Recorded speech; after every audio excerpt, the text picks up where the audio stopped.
welcome to my channel. Today I've got a new piercing video for you, obviously. For those of you who don't know yet, I'm trying to redo all my old piercing videos and do them better, more compact, more information in one video, just more overall better. Really hoping the audio is better because I've had some issues with it lately. You probably didn't notice because I managed to fix it, but it's kind of annoying. Anyway, point being. If you want to see more piercing videos or makeup tutorials, actually mainly makeup tutorials, you can always subscribe to my channel. And if you want to see pictures of makeup and also of random daily life things, you can also follow me on Instagram. I'll put my name down below here for a moment. About the piercing, we're going to talk about the belly button piercing today, which is piercing in the belly button, as we all probably know.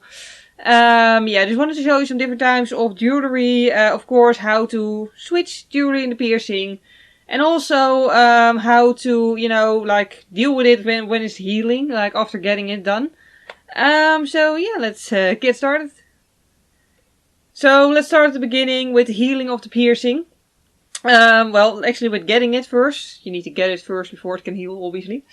The thing with that is, it differs per person how painful a certain piercing is. Some people are more sensitive in their ears, some people are more sensitive in their stomachs.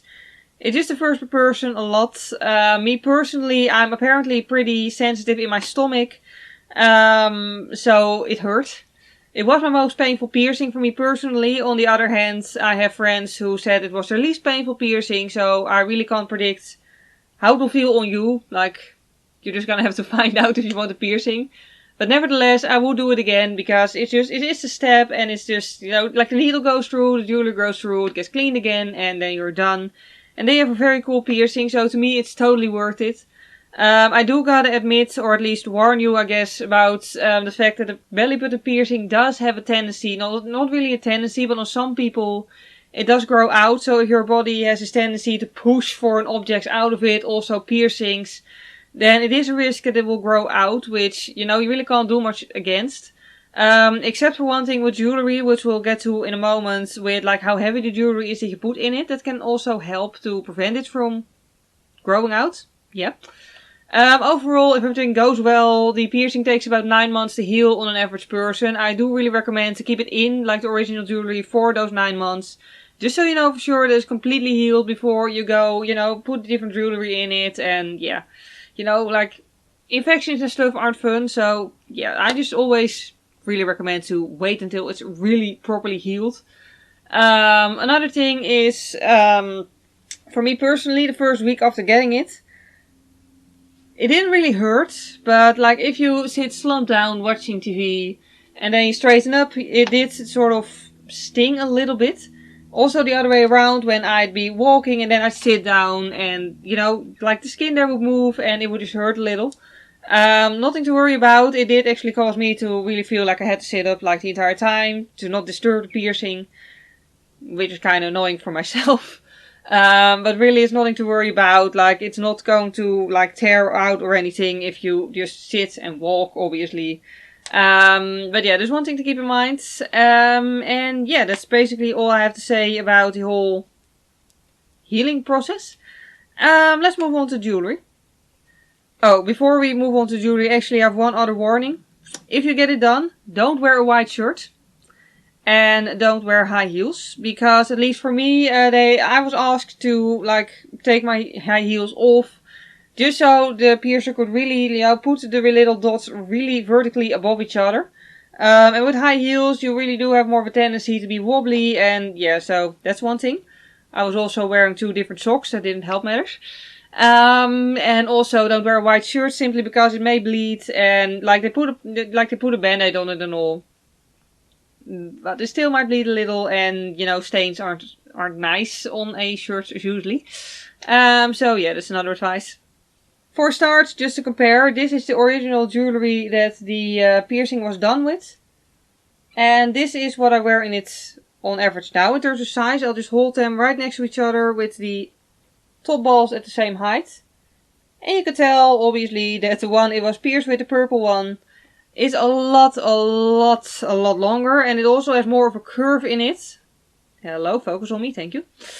There's more of a curve in it. So yeah, that's just to really accommodate swelling if it may swell. On some people it swells when it's just pierced, on some people it don't. On me it didn't. But yeah, it's just long enough for that, and that's quite nice. Also, this didn't bother me when it was in there and too long. Like, it's not like with the tongue piercing that you get caught behind it or anything, so yeah. But that brings us to the first kind of jewelry I wanted to show, which is just a regular jewelry that we probably all know. The balls with the bigger balls on the bottom, and just, you know, regular banana bars, and that's it. These are really the most common thing to wear, and probably also the safest for the piercing.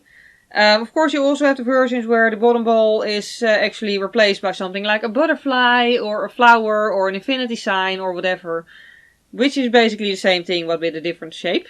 On average, these just, well, you know, the top one screws off, and you push it in, and then close it again, and that's it. They're very simple. So yeah, the most common one, of course, we also have the ones with dangles, which I also have some of, like these two.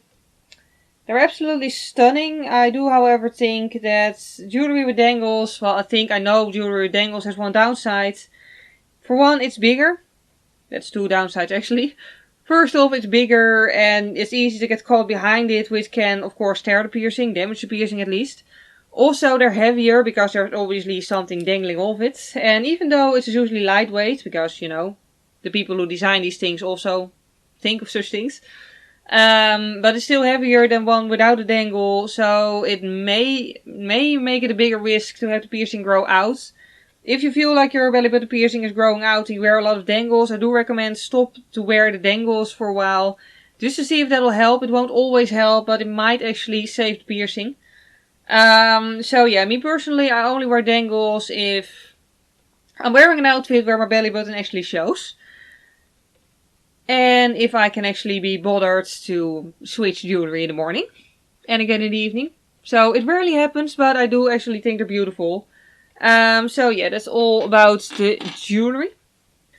Then actually switching the piercing. I'm not really going to put new jewelry in because I'm still quite happy with my infinity sign that I have in there. But I'm going to take it out and put it back in just so you can see. Of course, with cleansed hands. Other than that, I really feel like this is one of the easiest piercings to switch. Just because it's large.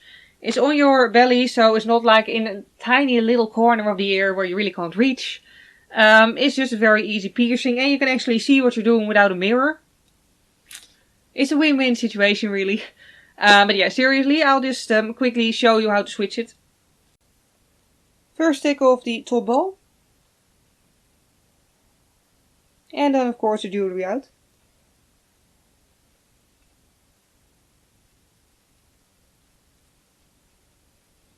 And to get it back in, of course, find the hole and push it in, carefully.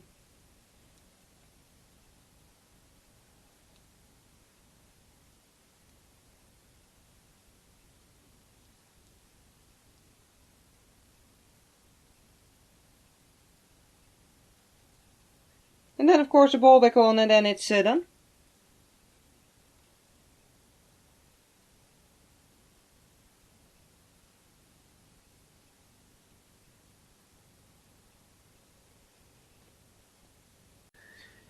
Okay, so that was basically it. Like I said beforehand, the whole switching of the belly button piercing really isn't anything complicated. One thing I can tell you, by the way, if you don't have enough grip, you can always wear rubber gloves to just have more grip on the actual jewelry.